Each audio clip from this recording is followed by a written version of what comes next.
+2കാരനായ റിസ്വാന് വീട്ടുകാര് ശല്യം കൊണ്ട് ഒരുപാട് വീട്ടുകാരെ ശല്യം ചെയ്ത് അല്ലേ അങ്ങനെ എടുത്തു കൊടുത്ത ഒരു കുതിരയാണ്. എത്ര രൂപക്കാ ഈ കുതിരേനെ എടുത്തു തന്നെ? 17,000 രൂപ. വെറും 17,000 രൂപക്ക് കുതിരേനെ എടുത്തു തന്ന്. കുതിര എന്താണെന്ന് അറിയില്ല, കുതിര ഓടോന്ന് അറിയില്ല, കുതിരക്ക് എന്തെങ്കിലും കംപ്ലൈന്റ് ഉണ്ടോന്ന് അറിയില്ല, ഒന്നും അറിയാൻ പാടില്ല.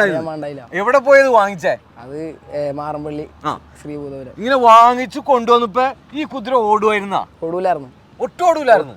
തല്ലി ഓടിച്ചാലും ഓടൂലായിരുന്നു. ആരൊക്കെ നിങ്ങൾ എന്തൊക്കെ ചെയ്ത് ഓടിക്കാൻ? ഞങ്ങൾ ഓടിക്കാൻ കേറിയിരുന്ന് അടിച്ച് ബാക്കിൽ നിന്ന് അടിച്ച് വണ്ടിയും കൊണ്ട് പുറകെ പോയി അടിച്ചു, എന്നാലും ഓടൂലായിരുന്നു. അല്ലേ? ഈ കാണുന്ന കനാൽ കൊണ്ട് അങ്ങോട്ടും ഇങ്ങോട്ടും ഓടിച്ചു. എത്ര നാൾ അങ്ങനെ കൊണ്ടുവന്ന് കിടന്ന്? ഒരു 3-4 മാസം അങ്ങനെ കൊണ്ടുപോയിണ്ടായിരുന്നു. മടുത്തില്ലേ? മടുത്തായിരുന്നു, ശരിക്കും മടുത്തില്ലടാ. ഉമാരൊക്കെ സ്ഥിരം പുറകെ. ഇവനായിരുന്നു മെയിൻ ട്രെയിനർ കുതിരയുടെ അല്ലേ?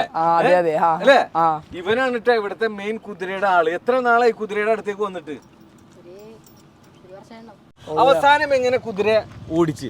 അത് നല്ല രീതിയിൽ ട്രെയിനിങ് കൊടുത്ത് ഇക്കാരെ ട്രെയിൻ ചെയ്യിപ്പിച്ച, എന്നിട്ട് അങ്ങനെ ട്രെയിനായി. അപ്പൊ നമ്മൾ പറയണ ഏത് ഓടാത്ത കുതിരയായാലും നമുക്ക് ഓടിക്കാൻ പറ്റും. കൃത്യമായിട്ട് കുതിരേനെ വെറുതെ വടിയെടുത്ത് തല്ലിയിട്ട് കാര്യമില്ല, അല്ലെങ്കിൽ എന്തെങ്കിലും ചെയ്തിട്ട് കാര്യമില്ല.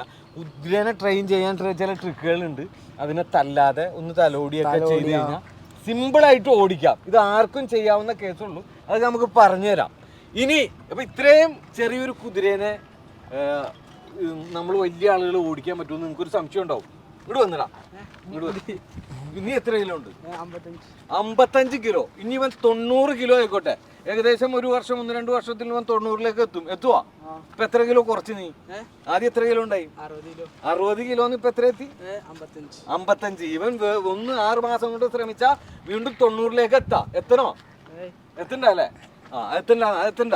എന്തായാലും ഇനിയിപ്പോ 90 കിലോ ഉള്ള ആൾക്കും ഈ കുതിരേനെ ഒന്ന് കാണിച്ചു കൊടുത്തു. ഇങ്ങോട്ട് നീ കാണിച്ചു കൊടുത്തു. ഈ 90 കിലോ ഉള്ള ആൾക്കും ഈ കുതിരേനെ ഓടിക്കാൻ പറ്റും. കുതിര ചെറുതാണ്, ഇത്രയാണ് ഹൈറ്റ് ഉള്ളൂ, ഒക്കെ ശരിയാണ്. പക്ഷേ ഈ കുതിര ഓടിക്കാൻ പറ്റും. അതിന് കാരണം നമുക്ക് പറഞ്ഞു കൊടുക്കണ്ടേ? അതിന് വേറെ ഒന്നുമല്ല, കുതിര ഏത് മലയും കുന്നും കയറും. കാശ്മീരിലൊക്കെ പോകുമ്പോ അല്ലെങ്കിൽ എവിടെ മലയുടെ മുകളിൽ പോകുമ്പോഴും ഭാരമായിട്ട് പോകുന്നു, ആളാക്കിയിട്ട് പോകുന്നതും എത്ര വലിയ 90-100 കിലോ ഇത്രയുള്ള കുതിരകളാണ് നാട്ടുകുതിര എന്ന് പറയും. കുതിരകൾ പല ടൈപ്പ് ഉണ്ട്. നാട്ടുകുതിര ഉണ്ട്, പോണിയുണ്ട്, അങ്ങനെ പല സൈസ് കുതിരകളുണ്ട്. അപ്പൊ ഇതാണ് മറ്റുള്ള മലയൊക്കെ കയറുന്നത്. അപ്പൊ എത്ര കിലോ ഒന്നും ഇതിന് വിഷയമല്ല, ഇതിന് ആള് കയറി ഭാരം അതിന്റെ മുകളിൽ ഇരിക്കണം. അതാണ് അതിന്റെ ഹാപ്പി. എങ്ങനെയാ വീട്ടുകാരിനെ കൊടുക്കാൻ സമ്മതിക്കൂല. ഇവൻ കൊടുക്കാൻ എന്തിനാ തീരുമാനിച്ചതെന്ന് അറിയാവാ? കുതിരയൊക്കെ ഓടി തുടങ്ങി, ഓടി നന്നായിട്ട് പഠിച്ചു, വലിയ കുതിരേനെ എടുക്കാൻ ആഗ്രഹം വന്നു. അപ്പൊ ഇതിനെ കൊടുക്കാൻ വേണ്ടി ഇട്ട്, അപ്പൊ വീട്ടുകാരെ അമ്മച്ചില്ല, കൊടുക്കണ്ടെന്ന് പറഞ്ഞു. ഇപ്പൊ സമ്മതിക്കണല്ലോ. വലിയ കുതിരേനെ എടുക്കാനും പറ്റില്ല, ഇതിനിട്ട് കൊടുക്കാനും പറ്റാത്തൊരു അവസ്ഥയിൽ ഇങ്ങനെ നിക്കാണ്. അപ്പൊ നമ്മള് ഇവന്റെ റൈഡിംഗ് ഒന്ന് കാണണ്ടേ? അപ്പൊ ആർക്ക് വേണമെങ്കിലും ഇതുപോലത്തെ കുതിരയൊക്കെ എടുക്കാം. ചെറിയ റേറ്റിന് കുതിരയൊക്കെ എടുക്കാം. ഓടാതിരിക്കുന്നതിന് കാരണം അത് ട്രെയിൻ ചെയ്യിക്കുന്നതിന്റെ പോരായ്മ മാത്രമാണ്. ഏതെങ്കിലും കുതിര ഓടാതിരിക്കുന്നുണ്ടെങ്കിൽ അതിന്റെ കാരണം അപൂർവം കുതിരകൾ മാത്രമേ ഓടാത്തേ ഉള്ളൂ. അത് ട്രെയിനിങ് കറക്റ്റ് കൊടുത്താൽ നന്നായിട്ട് ഓടൂലേ? അതിന് തെളിവല്ലേ നമ്മൾ കുറച്ച് ദിവസം കൊണ്ട് ഇതിനെ ട്രെയിൻ ചെയ്യിച്ച് ഓടിച്ചത്. ഉണ്ണി കേറുണ്ണി, ഉണ്ണിയുടെ ആ റൈഡിങ് കാണാട്ടോ.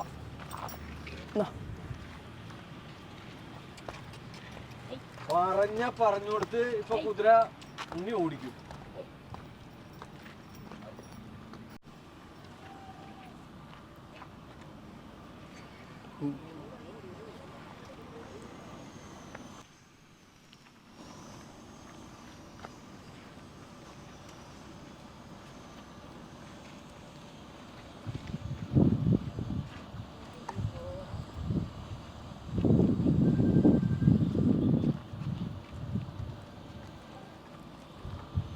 ഇവിടെ എങ്ങോട്ട് വാങ്ങി ഇവിടെ കൊണ്ടുവന്ന് നിർത്ത്.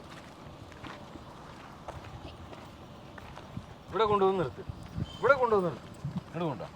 പറഞ്ഞു കൊടുത്ത് നിർത്തണം അല്ലേ? മുടിയൊക്കെ ആരെ വെട്ടി നിർത്തിയ? അത് വല്യമ്മയാണ് ഇത് വെട്ടി നിർത്തിയേക്കണേ. ഈ ഷാമ്പൂ ഇട്ടാണ് കഴുകല്. ഇതിന്റെ വാല് നല്ല ഓടുമ്പോ നല്ല പറന്നിരിപ്പുണ്ട്. അത് ഷാമ്പൂ ഇട്ടാണ്. അതുകൊണ്ട് കാണാൻ നല്ല പെമ്പിള്ളേര് നല്ല മുടിയൊക്കെ പറത്തി എന്നതുപോലെയാണ്. എന്താ തീറ്റ കൊടുക്കണത്? ചോളത്തവിടും പുല്ലും മഞ്ഞളിട്ട വെള്ളം കൊടുക്കും. മഞ്ഞളിട്ട വെള്ളം എന്തിനാ കൊടുക്കണേ? അത് കളർ വ്യത്യാസം കാണുമ്പോൾ കുടിച്ചോളും. പിന്നെ ഓട്സും പുഴുങ്ങിയ കടലയും പയറൊക്കെ. +2 പഠിക്കണേ? ഞാൻ +2. അപ്പൊ ഇല്ലാത്ത സമയത്ത്, വീട്ടിലില്ലാത്ത സമയത്ത് ഇതിനെ ആരാ നോക്കണേ? വീട്ടില് വല്യമ്മ നോക്കും. വല്യമ്മ? ആ, വല്യമ്മയാണ് മുടിയൊക്കെ വെട്ടിയതാ. അപ്പൊ നോക്കുമ്പോ അവരായിട്ട് ബുദ്ധിമുട്ടിക്കോ? ഇല്ല. ആരും ഇല്ലാത്ത സമയത്ത് എന്ത് ചെയ്യും? അല്ലാത്ത സമയത്ത് കയറും പൊട്ടിച്ച് ഓടും. കണ്ടില്ല? അത് വീട്ടുകാരായിട്ട് അത്ര അട്രാക്ഷൻ വന്ന് കണ്ടില് വെള്ളം ഉണ്ടാക്കും. വീട് ചവിട്ടി പൊളിക്കും. ആ, ചെടിച്ചെടിയൊക്കെ ചവിട്ടി പൊളിച്ചായിരുന്നു. വാപ്പിച്ച് പുറത്താണ്. ആ, വിളിക്കലൊക്കെ ഉണ്ട്. ഇതിന്റെ പേരെന്താ പറഞ്ഞ? എന്റെ പേര് ഹൈറ. ഈ നിക്കണ ആർക്കൊക്കെ റൈഡ് ചെയ്യാൻ അറിയാം? കൈപോക്ക്. ഇവരൊക്കെ ഇതുമ്പോ പഠിച്ചാണ് റൈഡിങ്. വേറെ ആരെങ്കിലും പഠിച്ചിട്ടുണ്ട് ഇത് റൈഡിങ്? ആരും പഠിച്ചിട്ടില്ല. നിനക്കറിയാവാ? ഇവിടെ വന്നേ, 55 കിലോക്കാരാ ഇവിടെ വന്നേ.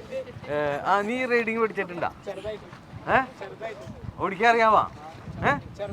അതെയാ? അന്ന് ഇവനെ ഒന്ന് ഓടിപ്പിച്ച് നമുക്കൊന്ന് കാണട്ടെ. വാ വാ. അജാസിന്റെ അജാസേ, എല്ലാവരും ഒന്ന് കൈയടിച്ചേ. അജാസിന്റെ കേറ്. വാ കേറാ. എല്ലാവർക്കും ഒരു സംശയം ഉണ്ടാവും, അജാസ് കയറുമ്പോ കുതിരക്ക് എന്തെങ്കിലും സംഭവിക്കുമോ? ഒന്നും സംഭവിക്കാൻ പോണില്ല. പിടിച്ചേ നോക്കട്ടെ. എന്താ പഴയ രാജാക്കന്മാരിലോട്ട് അജാസിന്റെ ഇരുത്തം. എങ്ങനെയുണ്ട് കേറിട്ട്? അജാസ് പോണ്ട്. പോട്ടെ. ഇതിന് ഏറ്റവും ഇഷ്ടപ്പെട്ട കളികൾ ഏതാ? ഫുട്ബോളാ, ക്രിക്കറ്റാ? ഏറ്റവും ഇഷ്ടപ്പെട്ട ഭക്ഷണം ഏതാടാ? മന്തിയാണ് ഇഷ്ടം? എല്ലാം കഴിക്കും. എങ്കിലും ഒരു ഇഷ്ടം ഉണ്ടാവില്ല നമുക്ക്. അങ്ങനെ നോക്കിയാ ഏത് പറയും? മന്തിയൊക്കെ എന്തോരം അടിക്കും? ഹാഫ് അടിക്കുവോ?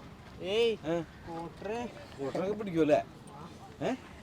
മന്തിയിൽ ഏത് മന്തിയാ? അൽഫാം മന്തിയാണോ? അത് പെരി പെരി മന്തിയാണോ? ഇതൊക്കെയാണോ? പെരി പെരി മതിയല്ലേ?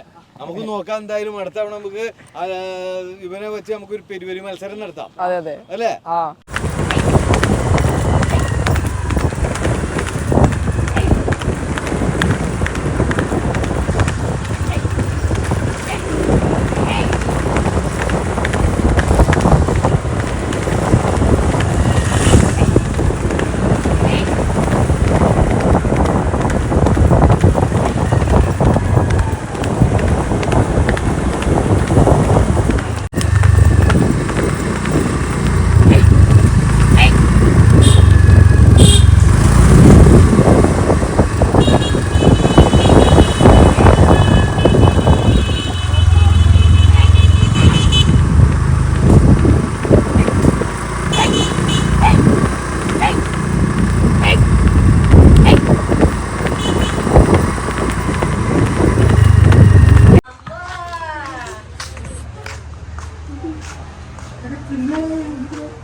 ഇത്ത കൊടുത്ത് തീറ്റയൊക്കെ തിന്നുണ്ട്.